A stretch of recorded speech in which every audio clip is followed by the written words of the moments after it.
Hey guys, welcome into another episode of From the Wing. I'm Christian Clark, the Pelicans beat writer for NOLA.com and the Times-Picayune.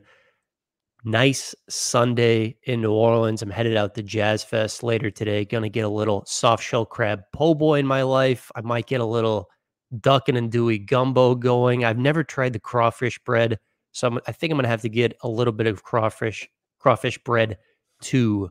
But before I head out there, we got to talk about these last few games against the Oklahoma City Thunder. The Pelicans are in an 0-3 hole. We'll see if they can avoid a first-round sweep on Monday in Game 4. Adam, one word Zion Williamson has used recently, Brandon Ingram used, Willie Green has used, is demoralizing. And I think that sums up what we've seen in this first-round series so far. Pelicans cannot consistently stop the Thunder's 5-out offense. Their biggest problem has been putrid offense from themselves. They've scored 92, 92, and 85 points in the first 3 games. It has just been a resounding butt whooping against a team that is younger than the Pelicans, that is another non-glamour market. I think demoralizing sums it up well. Yeah, they everything that you hope you expect. Like there wasn't this huge expectation that we're going to come in without Zion and beat this team. And I think, if we got into the psychological piece of like losing BI and then getting him back and then losing Zion and going into the series, it's like you never really thought you were going to win. You never really thought you were like some title contender. Like we kind of know that about ourselves. Our goal all year was like just get ahead of the play-in. So then you go in with your main offensive weapon not there, and you can't do anything to warp the series. Like in Game 1, you go to JV a lot. Everybody knows this is the thing you have to do, so you do it. And they double him, and you play out of the doubles, and you get the muckraking matchup you're looking for, and everything's great. And then in the second game, they stop doubling, and they dare all of your role players to try and beat guys off the dribble, and nobody can. And then at the same time, you still utilize JV heavy because he's the only person on the team that can exploit his matchup. And every time he scores a bucket, Dagnall goes to Chet on the other end and runs it right down his throat. And it's like, all right, I don't really have anything else. Like at that point, I just need the role players or BI or CJ to step up beyond what they're doing. And you hope that happens when you go home. You hope that means Thunder role players will play bad. Pelicans role players, like we hear this every year. Pelicans role players will play good. Pelicans role players were still bad. We're still pretty terrible, especially offensively. There's just nothing there. Like we got to the point yesterday where Najee's just taking every single shot. If he takes 2 dribbles, he's going up. And I get it. It was that bad. But yeah, it was demoralizing. We were beat at every position in Game 2 and Game 3. And it'd be a stunner with it. OKC would have to essentially like have a letdown for us to get this next game. And this is the story, like we said, of the Oklahoma City Thunder. That's not what they do. They don't do the stupid young team things. They don't make the giant errors. They don't come in and come out lazy. But let me press you on this. When we talked in March, you thought you seemed to think that the Thunder could be had a little bit. Am I with Zion? Okay. And I don't think they're going to win a title or anything. I absolutely don't think very differently of them. Okay. Yeah. I think we can't do anything to them because the one thing that gives them a problem is the guy that's not playing. Yeah. I tend to agree with that. I mean, I think it would have been a competitive series if Zion had played. I think the Thunder probably still would have won. But I totally get what you're saying. And you're right. Like, this team, despite being, 23.9 years old or whatever their average age is, one of their defining features is how incredibly poised they are. One of the most amazing things about the Thunder was not only are they the best team in the NBA at forcing you into turnovers, and they forced the Pelicans into 20 turnovers and scored a bunch of points off of those turnovers Saturday, they're also elite at taking care of the ball. When do you see that, especially from a young team at we're great at turning you over, and we play low mistake basketball on the offensive end. I mean, obviously, it starts with Shai Gilgeous-Alexander, who is the head of the snake for him, but it's more than that too, Adam. It is this collection of guard wings who are all like-sized, who can all pass, dribble, shoot, and screen too. They all set screens and free each other up that way. And they all have incredible space to operate in because the Thunder not only have one stretch five, they have two stretch fives. And I love Chet Holmgren as a player. Like if I was just starting a franchise from scratch, Chet would be very, very high in the list of guys I would just try to pluck because of what he gives you from a rim protection standpoint, allows you to play in space on the offensive end, the overall competitiveness. I mean, the Thunder are just an incredibly impressive team at the management level, at the coaching level, and at the roster level. They're just a great organization. Not that anybody cares about their trade deadline, but all the talking heads, and this is the difference in where they have been and the pressure on them and the pressure on us for having Zion and BI and never even getting up to the starting line, not much less the finish line. But because we've had years of those two not together, there's tons of pressure on us to figure out how to get wins out of this thing and get better now. There's not like this slow, no pressure, accumulate assets, get guys in and out. Like people want to talk about, they're diametrically opposed situations. But the OKC Thunder, regardless, have basically not made a single bad decision, including coming down to this deadline where they're good. Everybody's saying, wow, they just need to trade for size. They got to get the power forward or the center that can rebound for them. They can go for a title right now. What do? They just barely trade for Gordon Hayward. They barely use him. And they send out, Trey Mann and Pokusevski, which to all of the decision-making pieces you were just talking about, the last two dudes on their roster that were willing to call their own shot are no longer on the team. And Trey Mann was like a pretty okay little guard. And Pokusevski, yeah, we can talk about him some other time, maybe if he ever makes us. But those were like, this is emblematic of the decision-making. Like they decided, no, we're not going to do the thing. We may be the one seed. We're not going to go all out to try and get like a big name person. We're not going to do a Claxton trade or anything like that. We're just going to take Gordon Hayward and roll with what we got. We're going to add Bismack Biyombo and he's not going to play. And if I need a body, I'll throw him in there. They want to keep the same thing that they're already cooking. And they just want to keep stirring and keep simmering and keep letting it go. And it's the right decision. They're all getting better. Every one of them's getting better. It's crazy to roll that deep into the Aaron Wigginses and the other Jalen Williams and get like Kenrich Williams out there, and none of them is making mistakes offensively. None of them makes an error. I think part of why this has felt so demoralizing is the Pelicans have done pretty well over the past 3 years. I think the first 2 years of Zion were kind of a disaster, but they've really corrected a lot of the mistakes and they've done better over the past few years. And they're in a pretty good place now.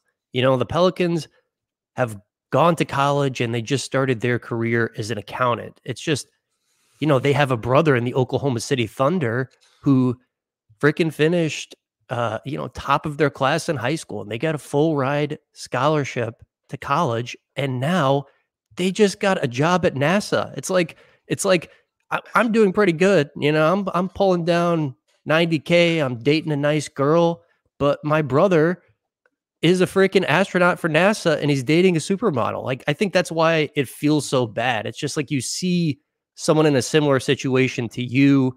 Oklahoma City is much of a non-glamour market as New Orleans, and they're just killing it, doing everything right. I think that's why it feels the way it does right now. I think that's your best metaphor yet. I think that is the best one you have done on this show. It's so right. You're going after the right things, but like your parents are sitting there telling you like, it's okay, buddy. Comparison's the thief of joy. Don't do that. It's about you, and you just need to hit your own goals. You can't be worrying about what, every Tom, Dick, and Harry's doing over there. Like, people have different lives. You don't come from a trust fund. Like, it is what it is. You're going to have to come up the hard way. And Man, oh, I feel that on like a lot of levels. That an incredible metaphor. Yeah, it is what it is. And like we didn't expect the whole thing's like they arrive early this year, right? That's the huge thing. And I think it's easy to look at this series and feel worse about the Pelicans than you did and feel even better and maybe like gassed up on OKC and now think they're a contender. Denver has not even like played a good game yet and is up 3-1. I just like want to put that out there. Jamal Murray shooting like 28% and they have just like walked through these games. They finally lost their first game, but like Denver's the truly real deal, and anybody getting any sort of extra credence from me is going to have to come after they take a game off of Denver. Yeah, my quick thoughts on the playoffs so far. I've been, sitting down and watching these games every night. I think there are 4 teams who can realistically win an NBA title. I think there's 1 in the East, the Boston Celtics, and I think there's 3 in the West. It's Denver, it's Minnesota, and it's Dallas. And at this point, I would be shocked if any team outside of one of those 4 wins the championship in June. It's still the 2 for me. Like I know Denver hasn't had like the big game and you want to see the full complete game from start to finish yet. But I think like, I feel like I know that Jokic and Gordon and everybody, like they can pace themselves, not throw it all out there. Like they look like they're having fun. They've gotten down double digits in every game and then just like decide to come back and they win. They're not going to do that through multiple series. Like they're going to walk through this one. And I feel very strongly, and I think you probably do too, that we're going to see a different team in the second round from Denver.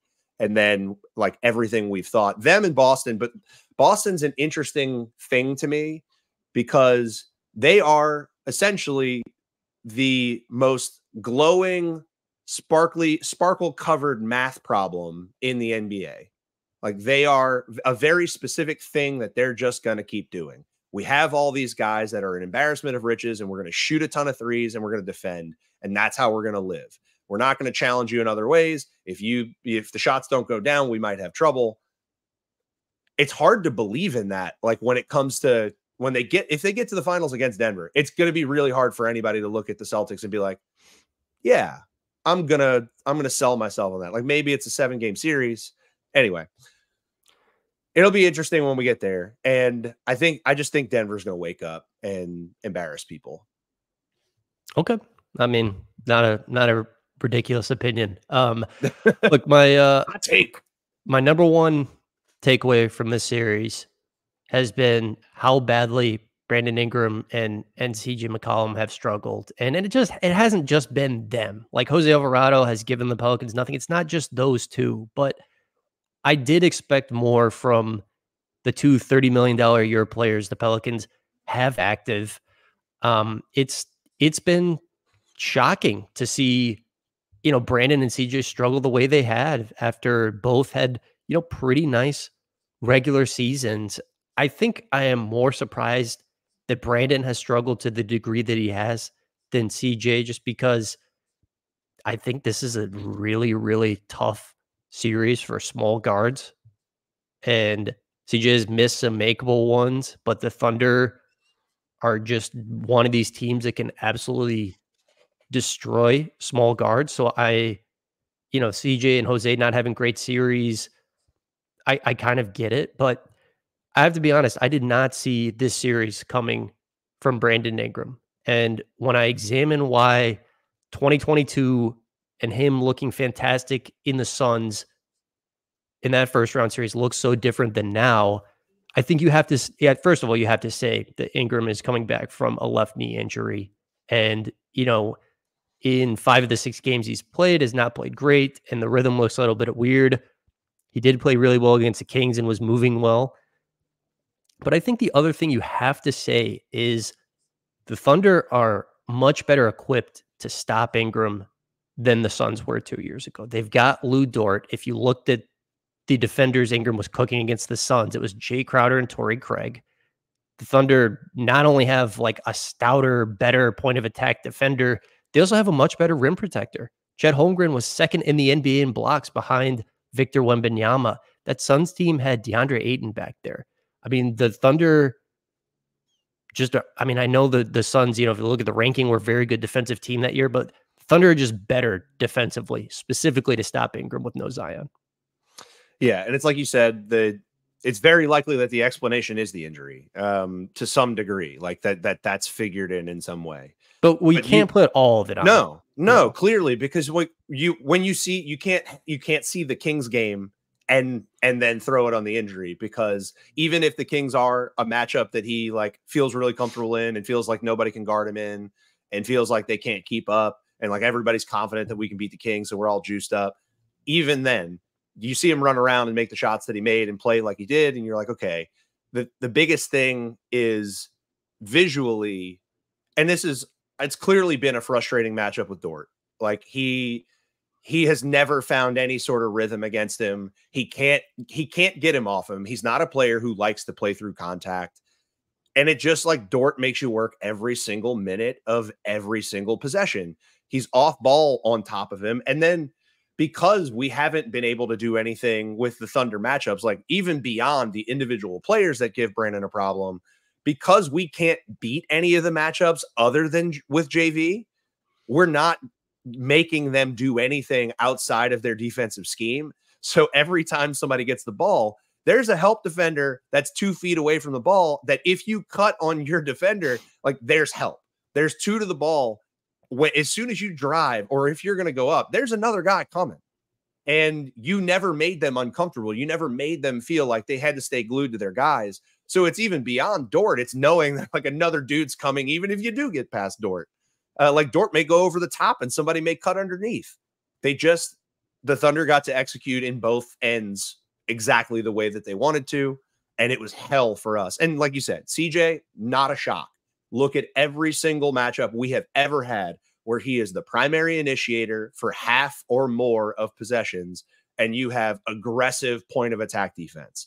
He ends up having to really over dribble and buy time for guys to move around just to even start the play. And it's been nonstop. Like look no further than the Lakers games without Zion. It's ugly. Yeah, CJ needs Zion to be an advantage creator, and he can be a play finisher. But he just, at this stage, like against a big Thunder team, he just can't be like a guy you depend on it as an initiator. Like he's got to be a play terminator off of advantages other guys create. Can I make one more? I want to make one more comparison to the Suns thing, and I want to see how this hits for you, because as a fan, this is the thing that feels disappointing for me. So the matchups can be bad, right? The players can be hurt or whatever the issues are. A lot of these same guys are the guys that gassed up for a 3-game stretch to get into that series with the Suns and then fought tooth and nail to make us believe in something against the Suns. And they played so hard and so on fire and so intense that you believed that even though they should lose to the Suns and Chris Paul and DeAndre Ayton end up shooting like 80% for the series, you believed for a second there that they could take that series, and they made you believe it by playing as hard as they did. In this series, we saw that for a single game from some people.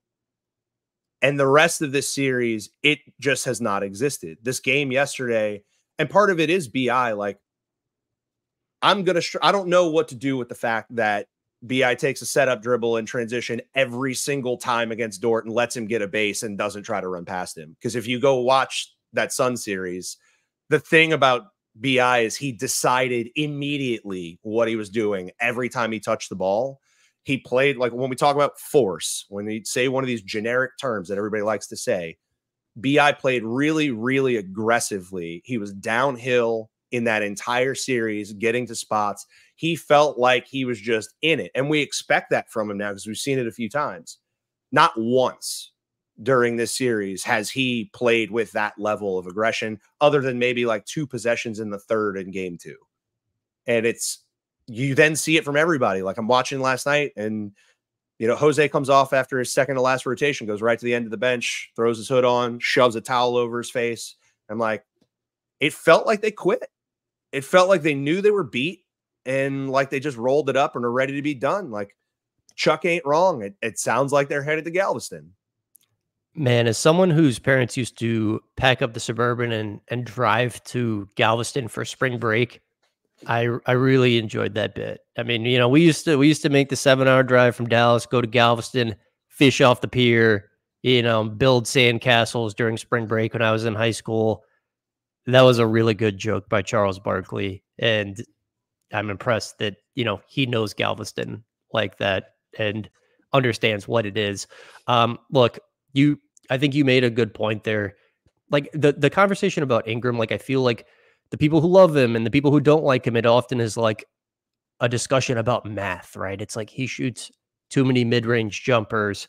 And I mean, I think that he probably does, but like that is not an important of a point as force. You know who loves shooting mid-range jumpers? Shai Gilgeous-Alexander. And he is one of like the 5 best players in the NBA. He also loves getting to the rim, and he also just plays with force. And there's a lot of activity on both ends of the floor all the time. And I think that is the chief criticism of Brandon Ingram. And maybe the left knee is really affecting him right now, but there's just a lot of times when it's like it just feels like you're just kind of floating, and you're not. I mean, he's just not really a gap filler, and you're not impacting the game in other ways besides getting to these tough middies and making them at a pretty good but not a great rate. Yeah, it's one thing to be like in the Chris Middleton role for the Bucks, where like the other guy runs and hammers everything, and then you make the tough shots when the defense is great. And that's kind of what he is, right? Like it's not even SGA is not even like we can't even talk about them in the same breath because of the athleticism and the poise that SGA has. But I do think you can talk about him relative to like Chris Middleton and DeMar DeRozan are the two that I think about that, they both play defense. And that was the thing that we saw uptick. And that's the thing that you need to see more of from Brandon. But like, if you're going to be the long 2 guy and you're going to have the creation that you sometimes show, it needs to be turned all the way up. Those things need to be cranked higher than they are. You need to go full DeMar DeRozan, play at 10 to 15 feet and create out of that and be forceful out of that and run pick and rolls out of that. Step back behind. DeMar DeRozan doesn't want to take threes either, but he'll take 3 or so a game, especially if the game calls for it. And he got to like a 2-year peak there where like DeMar was one of the best 15 players in the NBA for like 2 years out of nowhere. And we didn't see it coming. It just happened in Chicago. I think those are realistically attainable roles given athleticism, profile of player and all that stuff. But the defense has never been up high enough to think that that's enough. But it can be the thing he does elitely can be valuable in the postseason in the right arena. And it would have been great to see it with Zion ramming to the rim. Like you feel great about them winning game 1 if Zion plays. Like you feel great about it. Does it change the series? I don't know. Because honestly, like it's just more of the same from the regular season. This team just nothing. They're basically all 40 in my mind. They're all actually 23, but they play like they're 40. Like they've seen everything before. Like they don't have a single doubt in their mind. Like they know the next possession. Oh, we're just going to get back to exactly what we want to do. And then there's the death knell. The other Jalen Williams, the Predator, when he makes an early 3 in any of these games, like just pack it up and go. Because if that's a shot that we gave them and he knocks it down, and it's the same thing for Jalen and SGA. We had some really good defensive reps on them where the clock is like 1 second left and they turn around, fade away 3-pointer, and every one of them went in. It's just like, you want to talk demoralizing? I got about 10 shots from that game I can show you that are pretty demoralizing.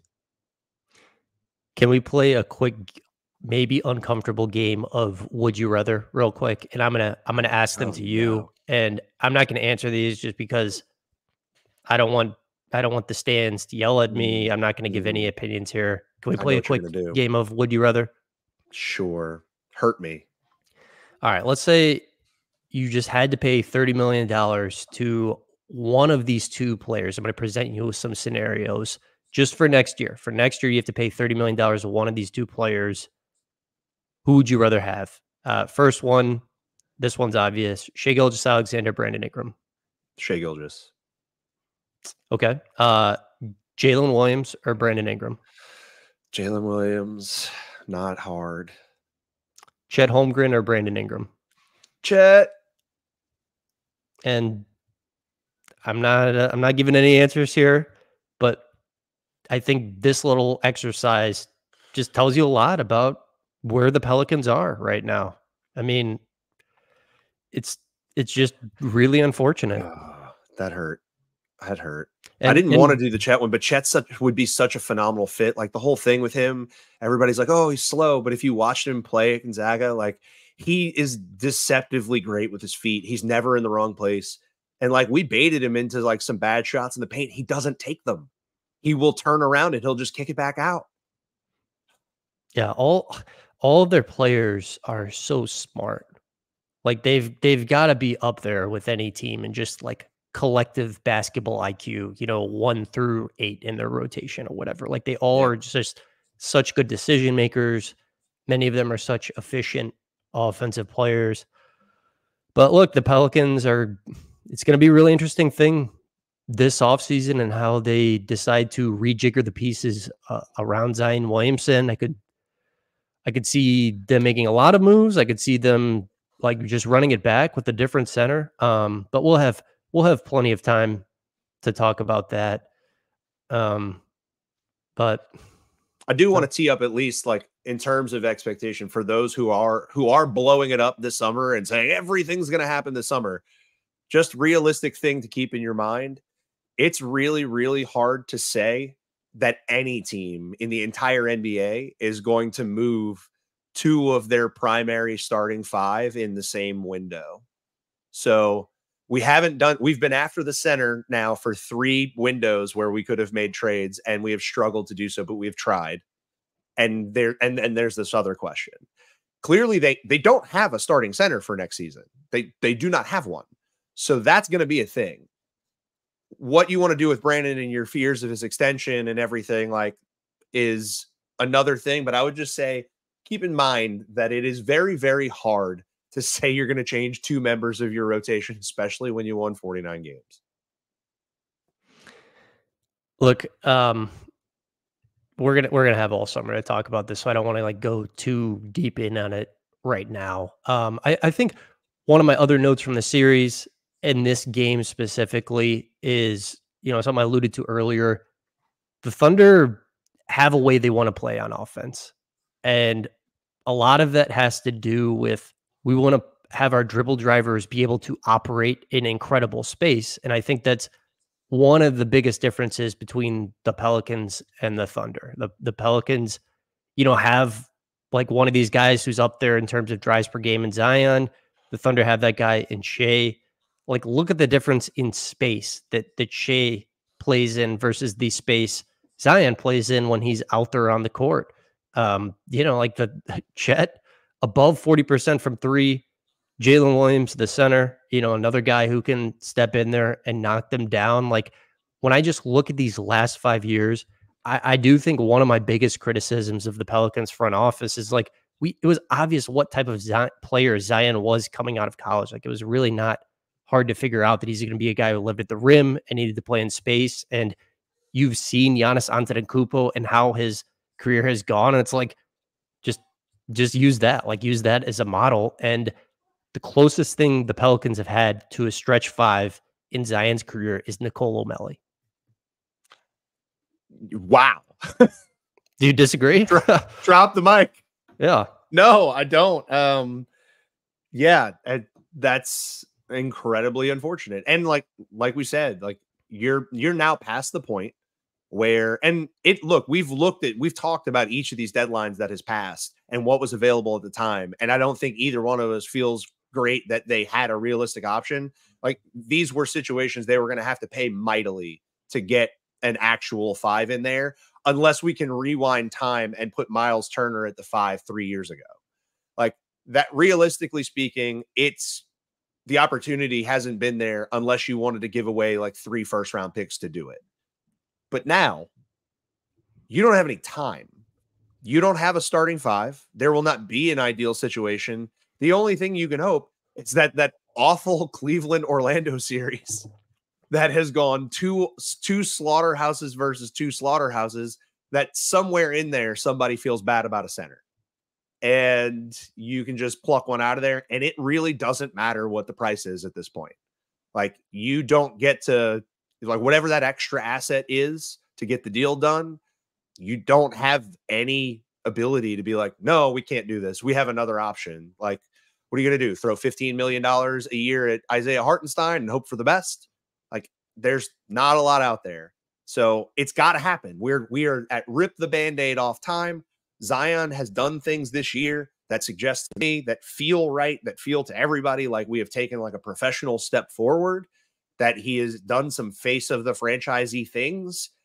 And there's just the basketball reality that the team is his. It has to be skill level wise. It has to be. So you have to do it now. And you know what? The one person we haven't even mentioned yet that deserves it, Willie Green deserves his goddamn center. He wants to play a certain way, and he's made it very, very apparent to you, and you haven't given him the guy that allows him to do it. So you get Larry, because that's what you get. Yeah, I mean, look, you're right that he does want to play a specific way and has, like a skill set he values at center more than the other. I think, one of the notes from game 3 was Jonas Valanciunas was on the floor for 12 minutes. We did not see him after halftime. This was the first time in the series the Pelicans started Larry Nance Jr. after halftime. It was basically Larry and go super small after half. One of the adjustments we saw from the Pelicans finally, and I think this was something people were wondering about, even going back to game 1, they put Larry on Josh Giddey and said, hey, like, we're going to play off of him. Josh Giddey, if you're going to beat us, you're going to have to make some jump shots. He did make a few, unfortunately. I wonder if the Pelicans could go back to game 1. I mean, game 1 was close. Would they have just tried this from Jump Street of, like, put JV or Larry on Giddey, get Brandon Ingram on Chet Holmgren? Chet is more of a wing, as Willie Green has said, than a center in some ways. Would they have tried this? I don't know if it would have made a difference. OKC is just so freaking good. But it was something that they tried, and I would not be shocked if the Pelicans start Larry Nance Jr. in game 4 and just go him on Giddey right from Jump Street. Yeah, I mean, it's desperation at this point. Anything on Giddey to change the matchup on Holmgren to see if something works, like, you're throwing shit at a wall and hoping it sticks. That's just where we are. And honestly, like, we're to a place now where, like, this game may be like send a message for next season kind of thing, where if the starters come out flat, it may be time to do like a very old school coach thing. Look at your bench, find 5 guys that think they give a shit and put them out there and let them run and just let them do what, because somebody's got to do something. Somebody's got to take a punch to the face and punch back.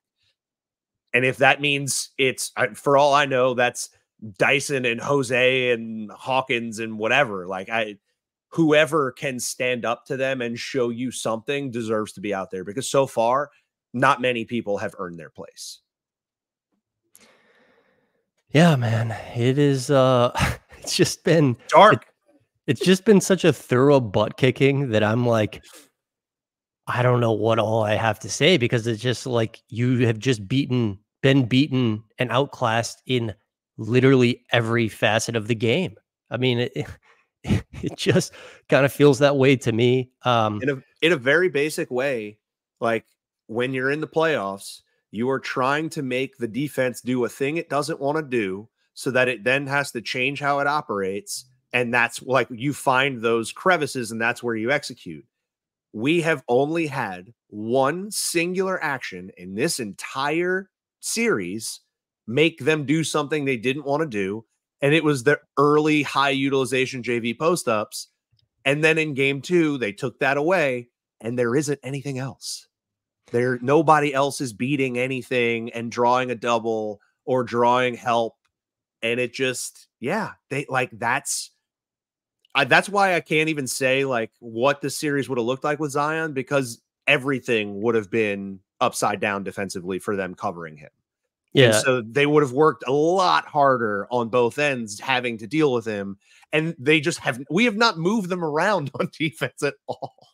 Yeah. I mean, Like, I think like the comically. thing you could say, like one of the biggest benefits of having Zion out there, besides obvious rim protection, rim pressure, is I don't know if I mean, Dort would probably be guarding Zion, right? Like they would have to use Mhm. their best defender, this stout guy who gives Brandon Ingram all sorts of problems on Zion. And that means what? That means Jalen Williams on Brandon Ingram. And probably that feels like a way better matchup for Brandon Ingram. That feels like a little Sunsy in 2022 with Jay Crowder, where Jay Crowder's a kind of a physical player, but Brandon can get to his spots and rise up and hit the middies. And it just feels way easier for him than Dort, who is literally just a rock with arms wearing a headband on you. I mean, like the physicality is just insane. So I think it would have helped in that regard. Um, And we, Zion's going to beat that coverage and get you a double, and then someone's yeah, open. yeah. Like, And I think, like we spent a lot of time talking about Brandon's struggles in this series.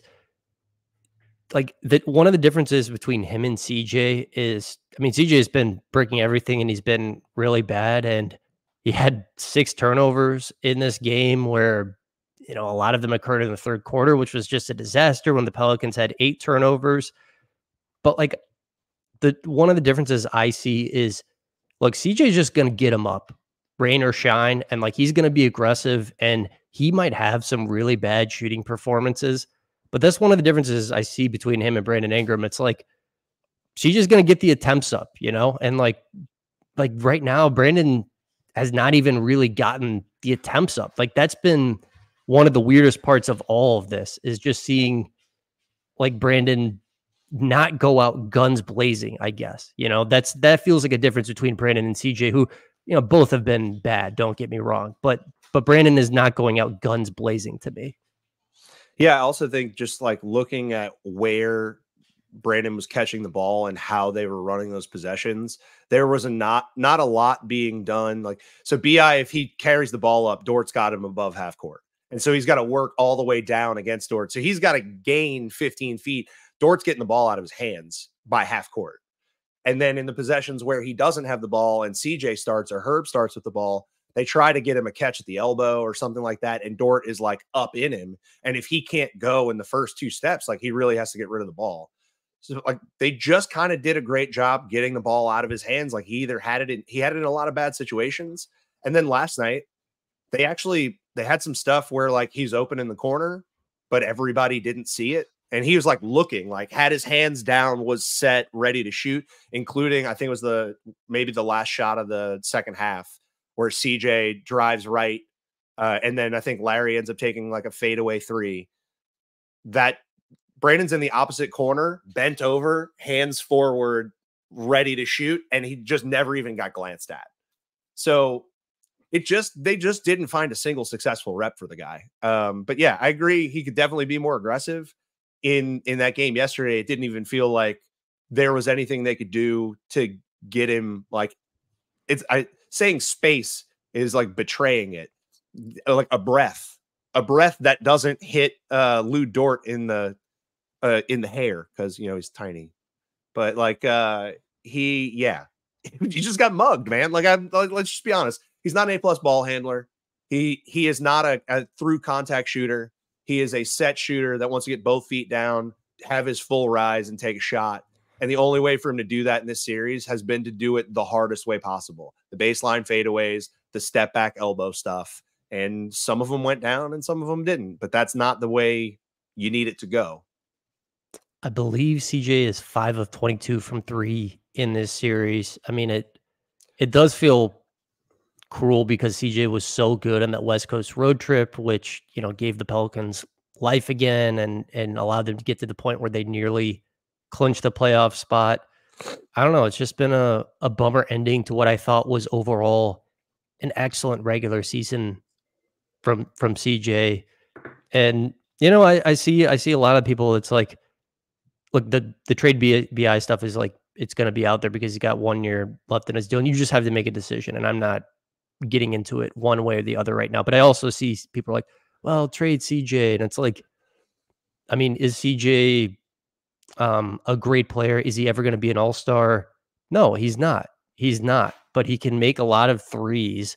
And the other thing I will say is, okay, if you want to trade him, okay, but like you need someone to give you offense from the guard spot because like I like Jordan Hawkins as a prospect a lot. You can't go into the next season with being like we're just going to start Jordan Hawkins at the 1 or anything like that. Like if you are going to move him, okay, but like we need a guy who can score and handle the ball and like give us 18 points per game at that spot too. Like you better have DeJounte Murray coming back in. You better have Trae Young coming back in. You better have Garland coming back in because you need someone to like give you offense at the guard spot. Yeah, like people just get riled up talking about like this is a guy that all season and in the run to this, he was not supposed to have to score 28 points a game, 10 games in a row to get you here. And that's what he had to do. So he had to crank it up and go into the 1A, 1B slot for 15 games just for you to get here. We know we don't like that already. We know we don't want him in that role. And that's what he had to do for us to even arrive where we did. He's very likely at 34. He's probably just worn down, to be completely honest. Like these shots are flat. They're clanking off the front iron basically every time. They looked awful. All of them looked awful. He looked like he had no feel whatsoever. But like you said, like there are intangible things here that are a problem for the rest of the team that are not a problem for CJ. CJ misses those shots and he doesn't drop his head. He goes back and he just attacks again. He is probably like the guy who got through to Zion and like taught him how to be a professional once he was willing to hear it. Like there's a lot intangibly he's done. And when he got to play in that third man role, it looked good. He changed his entire shot profile and his entire approach to the game, and it looked really good. That has definitely been a takeaway from the season.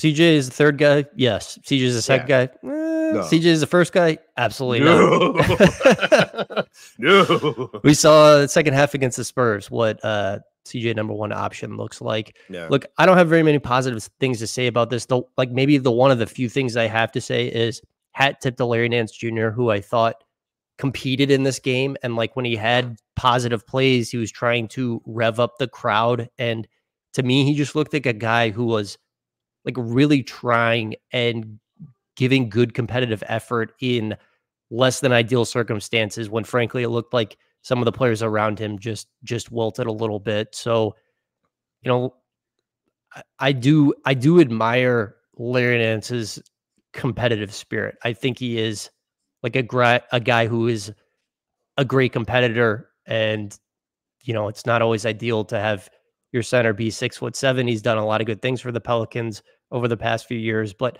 I thought he was out there trying. Yeah, I mean, he was battling regardless of the score. Like first half, he's fighting for rebounds against 3 and 4 guys. There's no one else down there helping him for him, and he is tossing guys on the ground. Like there was one where I can look back in my text, but he chucked SGA and sent him like flying to the corner of the court on a rebound. And I was like, Jesus, Larry, okay. And that's been something he's brought like this last run since after he came back from injury. He's been that intense guy. The unfortunate thing is like, you're also asking a lot of a guy that shouldn't be playing 20 plus minutes. And so he's going to miss shots and he's going to miss dunks and he's going to be outsized. He's going to struggle to get around Chet, all those things. But he did like get in there, drop some ass, throw some elbows, and do what he could. And he certainly isn't afraid of any of it. And like at some point, like who has some pride?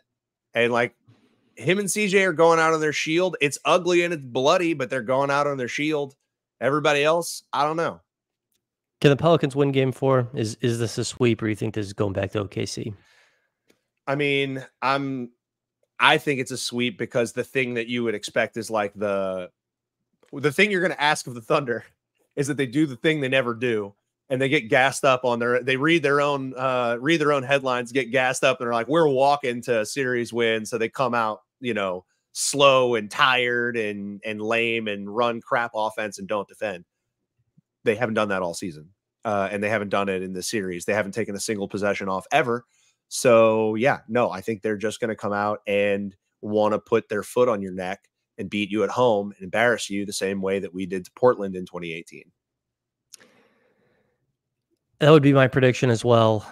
I could, it wouldn't shock me if the Pelicans were able to win this and prolong the series to game 5. I mean, like, one of the differences between the Denver and the Lakers first round series is the Lakers have actually led for the majority of the series. I mean, I don't think the Nuggets have played with great like force or intensity. Focus. Yeah, intensity. I mean, they're just kind of around, man. Yeah, they are. They really are. And they're just like, we'll just turn it on for the last 18 minutes of the game, and that's allowed them to get 3 wins. The Pelicans, I don't know what the time led is. The splits are there, but it feels heavily in Oklahoma City's favor, which is, one of the differences between the series. The Lakers were obviously able to win game 4 and get it to go 5. We didn't even talk about how they were like a 1-possession game, and then they allowed like a 16-point run in the first half to turn it into a slaughter. We skipped that part altogether. Yeah, I mean, that was the sequence of the game. They get it to 40-39, a JV free throw. The Thunder made 4 threes in their next 4 possessions. Shai Gilgeous-Alexander makes a really tough one right at the buzzer. And then, do you know who made the next 3 threes for the Thunder? Was it Dort? It was Lou freaking Dort. Yeah. I mean, yeah. I saw it didn't really feel like any of them missed the 3 though. Yeah. I saw like the Oklahoman, like their columnist wrote, Lou Dort has been the Thunder's MVP of this first round series. And it's like not a ridiculous take at all. I mean, that guy has been unbelievable for them. Best defender, didn't miss any shots he needed to make, took all the right ones. And he stopped the primary scorer on the other team. Like, yeah. If Andre Iguodala can be a finals MVP, then Lou Dort can be the MVP of a first round series. Adam, this was depressing. I'm going to go try to get my serotonin up with some crawfish bread. I'm going to see Anderson .Paak, get a little sunshine. I don't have much else to say, man. This has been, as Brandon said, as Zion said, as Willie said, demoralizing. That's my takeaway from these first 3 games. You know what else was demoralizing? The extra sprinkle on top for me that is now floating around the internet. It's that Chapo was sitting in the seats right next to me for about a quarter and a half while the in-house production team decided like when is he going to play? And it feels like what they did was they were like going to use him to like lift the crowd up with a song from 2002. And they were like waiting for the Pelicans run. And then when they get a timeout in the middle of a run, they were going to use him. And he ended up sitting in the chair next to me for the next 45 minutes. And they brought him out at 6 minutes left in the 4th quarter as people were walking out of the arena. If that doesn't sum it up. And they played Thunderstruck outside before I got to the game, which is just, come on, guys. If this thing is over on Monday, the Pelicans, I would imagine, would hold all their exit interviews on Tuesday. I think there will be a lot to chew on coming out of that. I think we should get together and do this again later this week after that, because the Pelicans are headed into a very interesting offseason where it looks like they need to make change, but you don't know if any of that change will actually make you better. There are a lot of difficult questions that David Griffin is going to have to answer here. I think make you better. I feel pretty good that the center will make us better. Will it make us closer to a title? I don't know, but better in the regular season and easier to win games. I think, yeah, but it's gotta happen. And I don't know which one it's going to be or when. All right. We will get to talk about it all summer. Adam, thanks for doing this, buddy. And we'll talk again soon.